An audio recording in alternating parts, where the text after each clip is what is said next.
सभी साथियों को नमस्कार। मित्रों, एक बार फिर से स्वागत है आपका राजस्थान जीके वाली सीरीज में। देखिए, हम लोग बात कर रहे हैं राजस्थान के प्रमुख युद्ध। आपकी डिमांड भी थी सर कि युद्ध के वीडियो हमें यूट्यूब में कहीं भी नहीं मिल रहे, आप दे दीजिए। बिल्कुल, युद्ध के वीडियो शुरू हो गए।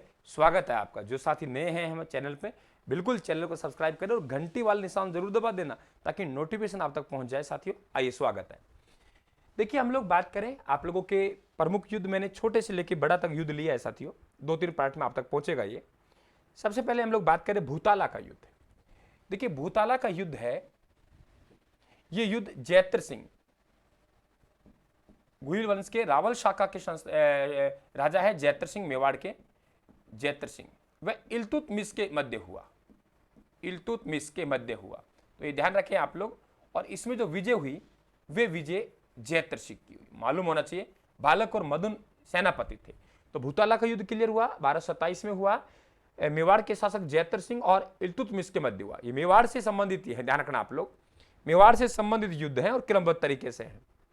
अब यदि हम लोग बात करें चित्तौड़ का प्रथम शाखा, आपको मालूम होगा कि दिल्ली सल्तनत के शासक अलाउद्दीन खिलजी, अलाउद्दीन खिलजी ने चित्तौड़ पर अटैक किया। उसका कई कारण है। एक तो साम्राज्य विस्तार की नीति है, एक पद्मनी का भी कारण मिलता है पद्मावत के अनुसार। तो इन्होंने अटैक किया और आपको पता होगा कि यहाँ पे जो राजा था उनका नाम था रावल रतन सिंह। रावल शाखा है गुहिलों की, रावल रतन सिंह। रावल रतन सिंह के सेनापति हैं, उनका नाम है गोरा और बादल। क्या नाम है भाई? गोरा और बादल।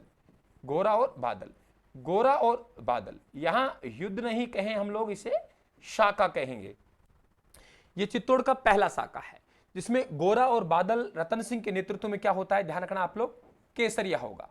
और एक शब्द होता है जौहर।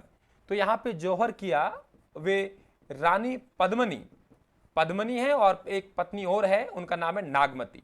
रावल रतन सिंह की दो पत्नी, रानी पद्मनी और नागमती के नेतृत्व में यहां क्या होता है, जौहर होता है। तो जौहर और केसरिया मिला के क्या बनेगा, शाखा बनेगा। आपको मालूम है अलाउद्दीन खिलजी ने चित्तौड़ का नाम क्या रखा, खिजराबाद रखा। क्या नाम रखा? खिजराबाद रखा।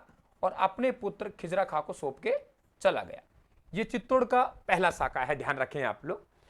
रामपुरा के युद्ध की बात करें, आपने महाराणा मोकल महाराणा लाखा का पुत्र था। महाराणा मोकल और नागौर के शासक है फिरोज खां। कहां के हैं? नागौर के। ध्यान रखना आप लोग, नागौर के शासक है, उनका नाम है फिरोज खां। नागौर के शासक नाम क्या है? फिरोज खां। तो नागौर के शासक फिरोज खां, इन दोनों के मध्य युद्ध होता है जिसे रामपुरा का युद्ध कहते हैं। वेरी इंपॉर्टेंट क्वेश्चन 1428 में, नया फैक्ट है आपके सामने। आगे बात करते हैं जिलवाड़ा का युद्ध। जिलवाड़ा का युद्ध साथियों, जिलवाड़ा के युद्ध की बात करें तो यहां भी मेवाड़ के शासक तो हैं ही। मेवाड़ के युद्ध पढ़ा रहा हूं, महाराणा मोकल है। कौन है? महाराणा मोकल। महाराणा मोकल है। और यहां पे गुजरात के शासक है अहमद शाह। गुजरात के शासक कौन है भाई? अहमद शाह। तो गुजरात के शासक का नाम हो गया अहमद शाह। तो मेवाड़ के महाराणा मोकल और गुजरात के शासक अहमद शाह, दोनों के मध्य युद्ध होता है, ध्यान रखना। और महाराणा मोकल यहां जिलवाड़ा के पड़ाव में, आपको मालूम होगा कि यहीं चाचा मेरा अक्का मेहपा ने हत्या की थी महाराणा मोकल की, ये भी आपको मालूम होना चाहिए। सारंगपुर का युद्ध अपने आप में बहुत शानदार युद्ध है साथियों, एग्जाम की दृष्टि से। देखिए, मेवाड़ के महाराणा कुंभा है। मेवाड़ के महाराणा कौन है? कुंभा। तो मेवाड़ के महाराणा कुंभा। और ये जो मालवा है, मालवा के शासक है महमूद खिलजी। महमूद खिलजी। और महमूद खिलजी भी कौन से हैं, ये ध्यान रखना आप लोग, प्रथम है। दोनों के मध्य युद्ध होता है क्योंकि महाराणा कुंभा के जो पिता के हत्यारे हैं अक्का मेहपा चाचा मेरा, उनमें से दो को शरण दी थी किसने? मालवा के राजा महमूद खिलजी ने। और बाद में मांगने से इनकार कर दे, नहीं लौटाएंगे। युद्ध में विजय किसकी हुई? कुंभा की। और आप जानते हो साथियों, इस विजय के उपलक्ष्य में विजय स्तंभ का निर्माण करवाया चित्तौड़गढ़ दुर्ग में। विजय स्तंभ का निर्माण 1440 में विजय स्तंभ का निर्माण शुरू हुआ और 1448 तक चला। तो यह भी आप लोगों को एकदम मालूम होना चाहिए कि सारंगपुर का युद्ध कुंभा और मालवा के शासक महमूद खिलजी प्रथम के युद्ध मध्य हुआ। कारण क्या था आपको मालूम है इस बात का? कारण यह था कि कुंभा के पिता है मोकल के हत्यारों को शरण दी थी इन्होंने। सारंगपुर के युद्ध के उपलक्ष्य में यह विजय स्तंभ बना साथियों। फिर आपको पता होगा एक चंपानेर की संधि होती है और चंपानेर की संधि में गुजरात के शासक, कहां के शासक? गुजरात के, और मालवा के शासक एक हो जाते हैं। मालवा के शासक यही हैं, इनका नाम महमूद खिलजी है, और महमूद खिलजी भी कौन से है, प्रथम है। गुजरात के शासक कुतुबुद्दीन है, बोले हम मिलके अटैक करेंगे। दोनों के मध्य चंपानेर की संधि हुई थी 1456 में, और दोनों ने मिलके अटैक कहाँ किया है, कुंभा पर। तो यानी मेवाड़ के शासक कौन है, कुंभा, और युद्ध कहाँ होगा, मेवाड़ में।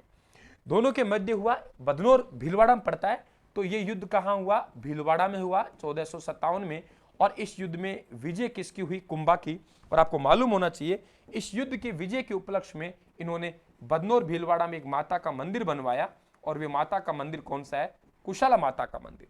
यहां देखिए आप, सारंगपुर के युद्ध के उपलक्ष्य में, क्या कहा मैंने, सारंगपुर के युद्ध के उपलक्ष्य में क्या बन रहा है, अब विजय स्तंभ बन रहा है। और साथियों वहां ध्यान रखें आप लोग, वहां बदनौर युद्ध के उपलक्ष्य में कुशाला माता का मंदिर बन रहा है।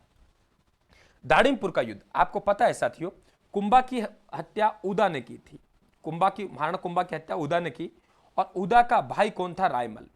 ठीक है, रायमल बड़ा था, और गद्दी पर कौन बैठा, उदा बैठा। उदा को हम पितृहंता राजा भी कहते हैं।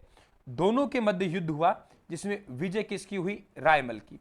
और ये जो उदा है ये मालवा चली जाता है, और साथियों मालवा में आकाशीय बिजली गिरने के कारण इनकी मृत्यु होगी। तो अपने आप पे साथियों सरप्राइज पॉइंट है, आप लोगों के लिए फैक्ट है, और इंपॉर्टेंट फैक्ट है, साथ में नए भी हैं, ये ध्यान रखें आप लोग। दाड़िमपुर का युद्ध, मेवाड़ के महाराणा उदा जो कि अपने पिता की हत्या करके राजा बनता है, पितृहंता राजा कहा जाता है, और रायमल के मध्य हुई। रायमल उसमें विजय प्राप्त करता है, फिर राजा भी बनते हैं। खातौली का युद्ध, भाई जो विद्यार्थी ठीक है बिल्कुल कमजोर है वे राजस्थान का ऐप जरूर डाउनलोड करें, वहां राजस्थान जी की बिल्कुल क्लास लगा, मजा आएगा। खातौली का युद्ध, साथियों ध्यान रखें आप लोग, इब्राहिम लोदी, इस युद्ध में भी इब्राहिम लोदी है, और इस युद्ध में भी इब्राहिम लोदी है। दोनों युद्धों में एक पक्ष कौन है, इब्राहिम लोदी है, दिल्ली के शासक हैं, दो युद्ध लड़े। और यहां देखें हम लोग तो महाराणा सांगा जी ये युद्ध लड़ रहे हैं, और महाराणा सांगा जी ने दो युद्ध लड़े यहां लगातार, दोनों युद्धों में इब्राहिम लोदी पराजित। खातौली ये बूंदी में है, कोटा में होना चाहिए, तो खातौली बाड़ी धौलपुर में। तो खातौली का युद्ध ये ध्यान रखें 1517 में हुआ, बाड़ी का युद्ध 1518 में हुआ, गागरोन युद्ध 1529 में हुआ, सॉरी 19 है, ठीक है 19 है, ध्यान रखना आप लोग, 29 है। तो ये जो गागरोन का युद्ध है, यहां हमारे पास सांगाजी हैं और मालवा के शासक हैं, मालवा के शासक, ध्यान रखना यहां महमूद खिलजी हैं, और महमूद खिलजी कौन से हैं, दूसरे वाले हैं, वह कुंभा के समय पहले वाले थे। युद्ध में पराजित किया, ध्यान रखना तीनों युद्ध जीत गए, खातौली का जीत गए, बाड़ी का युद्ध गागरोन का, बयाना का भी सांगा जीतेंगे, और पांचवा युद्ध खानवा का युद्ध सांगाजी हार जाएंगे, ये आप लोगों को मालूम होना चाहिए। बयाना का युद्ध देखो, यहां सांगाजी हैं खुद, और यहां बाबर की सेना है, बाबर की सेना। तो सांगा और बाबर की सेना के मध्य एक युद्ध हुआ, जिसे इतिहास में हम लोग बयाना का युद्ध कहते हैं, ध्यान रखें आप लोग। सांगाजी की विजय हुई। खानवा युद्ध में यहां सांगाजी हैं और बाबर है, और आपको यह मालूम है कि सांगा ने इस युद्ध से पहले पाती प्रबंध प्रथा का प्रयोग किया था।